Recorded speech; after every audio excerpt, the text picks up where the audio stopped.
तो नमस्कार। आज हम आपको रोबोट टेक्नोलॉजी चैप्टर 7 सीएनसी या ऑटोमेशन का पढ़ाने जा रहे हैं। तो सबसे पहले हम ये जानते हैं रोबोट होता क्या है।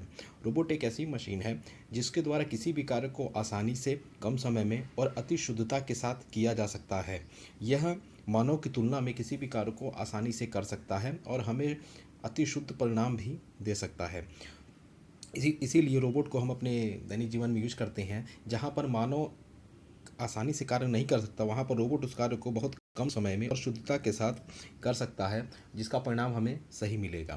तो उसके बारे में हम पढ़ते हैं। रोबोट एक ग्रीक शब्द से लिया गया है जिसका अर्थ है बल श्रमिक। बल श्रमिक मीन्स क्या है? ये ऐसा श्रमिक जो बल से संबंधित कार्यों को आसानी से कर सकता है। रोबोट इंस्टीट्यूट ऑफ अमेरिका के अनुसार रोबोट एक रीप्रोग्रामेबल का मतलब होता है जिनके प्रोग्राम में परिवर्तन बार बार किया जा सके। प्रोग्राम को हम लोग कहते हैं सेट ऑफ इंस्ट्रक्शंस, मीन्स निर्देशों के सेट को हम क्या कहते हैं? प्रोग्राम कहते हैं। तो हम प्रोग्राम को बार बार परिवर्तित कर सकते हैं अपने कार्य के अनुसार। बहु कार्य में से एक से अधिक कार्य, मतलब एक से अधिक कार्य मतलब विभिन्न प्रकार के कार्य। जैसे कहीं पर बल का प्रयोग करना है, बल का प्रयोग कर सकता है। एक स्थान से दूसरे स्थान तक किसी चीज़ को ले जाना, उसको कर सकता है। कहीं पर किसी चीज़ को उठाना है, उसको कार्य कर सकता है। तो बहु कार्य से हम कर सकते हैं। बहु कार्य मैनिपुलेटर का मतलब होता है, मैनिपुलेट मीन्स परिवर्तन, अपने अनुसार क्रिया में परिवर्तन करने की कैपेसिटी है। तथा विशेष उपकरणों को एक स्थान से दूसरे स्थान तक ले जाने में किया जाता है। मीन्स कोई विभिन्न प्रकार के भारी भरकम उपकरण होते हैं जिनको एक स्थान से दूसरे स्थान तक मानव द्वारा नहीं लिया जा सकता, तो रोबोट उसको एक स्थान से दूसरे स्थान तक ले जा सकता है। तो दोस्तों हम ये जान लें कि रोबोट का जो मेन क्रिया है वो जानें कि रोबोट एक रीप्रोग्रामेबल मल्टीफंक्शन मैनिपुलेटर है। मल्टीफंक्शन मीन्स बहुकार, मैनिपुलेटर मीन्स अपने आवश्यकता अनुसार परिवर्तन करना। हम लोग मैनिपुलेटर को एक तरीके से लिंकेज भी कह सकते हैं। जैसे हमारा हाथ है, हाथ में हम उसको मोड़ भी सकते हैं, बैठा भी सकते हैं, ऊपर भी कर सकते हैं और उसको घुमा भी सकते हैं। इसी प्रकार मैनिपुलेटर भी रोबोट में लगा होता है जो कि अन्य कार्य को करता है। तो रोबोट एक रीप्रोग्रामेबल मल्टीफंक्शन मैनिपुलेटर है जो कार्य को कम समय में अति शुद्धता के साथ कर सकता है मानव की तुलना में। इसीलिए मानव के स्थान पर हम रोबोट का प्रयोग करते हैं। और दूसरी चीज़ है, विशेष उपकरणों को एक स्थान से दूसरे स्थान तक ले जाने में किया जाता है। विशेष उपकरण मीन्स ऐसे उपकरण जिनको उठाने में, जिनको संभालने में दिक्कत हो या उनको रखने में दिक्कत हो, तो रोबोट उसको एक स्थान से दूसरे स्थान तक रख सकता है। मीन्स इसकी ट्रांसपोर्टेशन या हैंडलिंग भी आसानी से की जा सकती है। मानव के समान ऑटोमेटिक मशीन को रोबोट कहते हैं। मीन्स मानव के समान, ये मानव के समान होता है। इसका भी एक सर होता है, इसका भी हाथ होता है, इसका भी गला होता है, इसका भी पैर होता है, इसका भी बॉडी होता है और ये मानव के समान इसकी संरचना बनाई जाती है। इस वजह से ये लिखा है मानव के समान ऑटोमेटिक मशीन को हम रोबोट कहते हैं। सब कुछ इसकी मानव के समान रहेगी, बस एक ही चीज़ है कि इसके पास जो दिमाग या ब्रेन रहेगा वो प्रोग्राम पर निर्धारित रहेगा। जिस प्रकार का हम उसको प्रोग्राम देंगे वो उस प्रकार की क्रिया के अंतर्गत कार्य करेगा। मानव क्या करता है? मानव के पास दिमाग है, वो मानव अपने दिमाग के अनुसार, अपनी सोच के अनुसार किसी कार्य को समझता है और करता है। तो रोबोट के पास कोई सोच और समझ नहीं होती है। रोबोट हमारे द्वारा बनाए गए प्रोग्राम के अनुसार कार्य करता है। अगर हम रोबोट में ये फीड कर दें कि तुम्हें यहाँ इस सड़क को यहाँ से वहाँ तक पार करना है, तो वो तब तक पार करता रहेगा जब तक कि उस चीज़ को हम रोक न दें। वो सेट ऑफ इंस्ट्रक्शंस मीन्स हमारे निर्देशों के सेट का जो बना, उसके अंदर प्रोग्राम फीड किया गया, उसी के अनुसार वो कार्य करेगा। अगर प्रोग्राम में कोई दिक्कत होती है तो रोबोट अपना कार्य करना वहीं पर बंद कर देगा, क्योंकि वो अपने प्रोग्राम के निर्देश पर ही कार्य करेगा जो कि मनुष्य द्वारा निर्माण किया गया है। स्वचालन में एडवांसमेंट का परिणाम रोबोट है। हम जानते हैं कि स्वचालन मीन्स ऑटोमेटिक, तो हर चीज़ अब ऑटोमेटिक हो चुकी है, तो रोबोट भी किसी कार्य को आसानी से कर सकता है और वो भी एक ऑटोमेशन का, स्वचालन का ही एक एडवांस परिणाम है।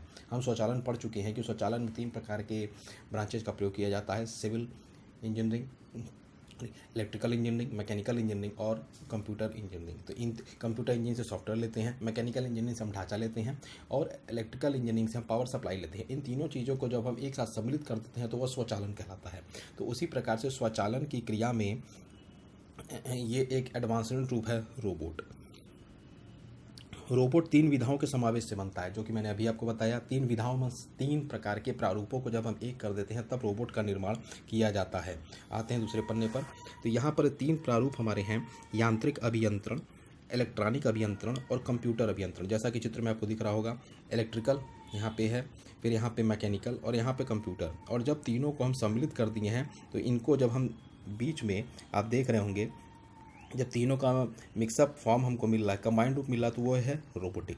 मीन्स तीनों को, इलेक्ट्रिकल, मैकेनिकल और कंप्यूटर के जब हम तीनों चीज़ों को समावेश कर देंगे तब हमें रोबोट प्राप्त होगा। तो आप ये भी कहेंगे कि सर ये तो ऑटोमेशन है, तो मीन्स ऑटोमेशन का ही एक पार्ट रोबोट भी है। स्वचालन की क्रिया का एक एडवांसमेंट है ये रोबोट। अब आगे चलते हैं। रोबोट में रोबोटिक आर्म 3 अक्षों में रैखिक तथा गुणन गति करने के लिए लगी होती है। जैसे जिस प्रकार मानव के अंदर भी आर्म होते हैं, बाहें होती हैं, उसी प्रकार रोबोट में भी आर्म होते हैं मानव के समान, जो कि तीनों अक्षों में रैखीय तथा घूर्णन गति करते हैं। Means linear motion and circular motion. तो आप देख सकते हैं कि वो दोनों दिशाओं में रैखिक गति और घूर्णन गति दोनों कर सकता है। किसने? तीनों अक्षों में कर सकता है। मीन्स एक्स वाई जेड तीनों अक्षों में करेगा। इसका डिग्री ऑफ फ्रीडम होगा 6। अब हम आते हैं रोबोट के नियम।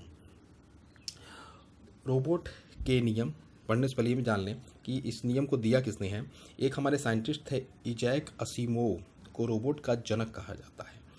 सबसे पहले परिकल्पना रोबोट को बनाने के लिए इजैक असीमोव, जो कि एक वैज्ञानिक है, इन्होंने किया था कि हम जिस प्रकार पहले ज़माने में पुष्पक विमान का प्रयोग करते थे एक स्थान से दूसरे स्थान तक जाने के लिए, तो उसी प्रकार हम कोई ऐसी चीज़ बनाएं जिससे कि हमारा काम आसान हो जाए और हम एक स्थान से दूसरे स्थान तक पहुंच सकें या किसी कार्य को प्रतिपादित कर सकें। तो इसके लिए हमें कुछ बनाने की आवश्यकता है।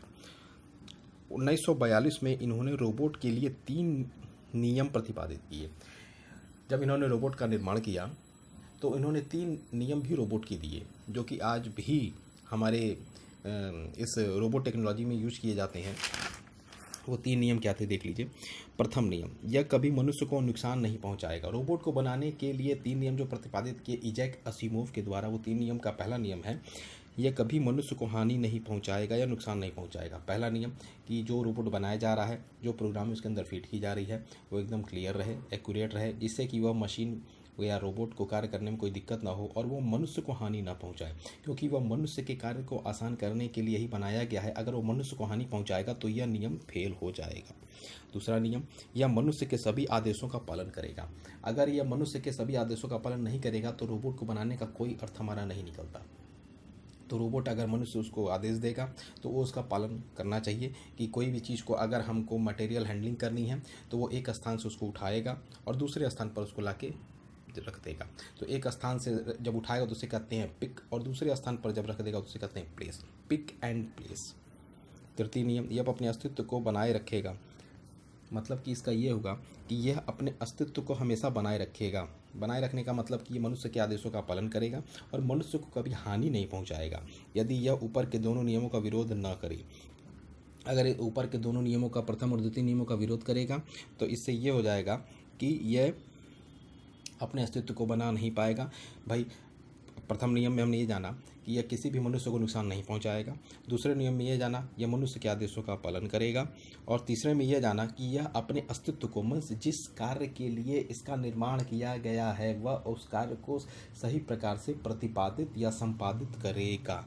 तो ये 3 नियम कंठस्थ कर लीजिए, जो कि एग्जाम में बहुत बार पूछे भी जाते हैं कि रोबोट के 3 नियम होते हैं, जैसे साइंटिस्ट इजैक असीमोव ने प्रतिपादित किया था और जिसका विवरण निम्न है। प्रथम नियम, यह किसी भी मनुष्य को हानि नहीं पहुंचाएगा। द्वितीय नियम, यह मनुष्य के आदेशों का पालन करेगा। तृतीय नियम, यह अपने अस्तित्व को बनाए रखेगा यदि यह ऊपर के दोनों नियमों का विरोध न करे। अब आते हैं हम रोबोट के अवयव पर, एलिमेंट्स ऑफ रोबोट। इसके ये मेन बड़ा इंपॉर्टेंट है, एग्जाम में हमेशा पूछे जाते हैं। तो सबसे पहला लिंकेज या मैनिपुलेटर, दूसरा है एक्चुएटर, तीसरा है सेंसर, चौथा है रोबोट कंट्रोलर और 5वां है यूजर इंटरफेस। तो ये पांच प्रकार के अवयव हैं रोबोट के, जो कि एग्जाम में बहुत बार पूछे जाते हैं। मैनिपुलेटर मैंने आपको अभी बताया, जिस प्रकार हैंड हमारे होते हैं, आर्म्स होते हैं, उसी प्रकार ये मैनिपुलेट कर सकता है, परिवर्तन कर सकता है। एक्चुएटर, यह एक मोटर की भांति होता है जिसका प्रयोग मैकेनिज्म को घुमाने तथा नियंत्रित करने के लिए किया जाता है, और यह ऊर्जा को गति में परिवर्तित भी कर देता है। सेंसर, यह सेंस करता है, इसकी सेंस करने की क्षमता होती है, जिससे कि ये सारी चीज़ों को बता सकता है।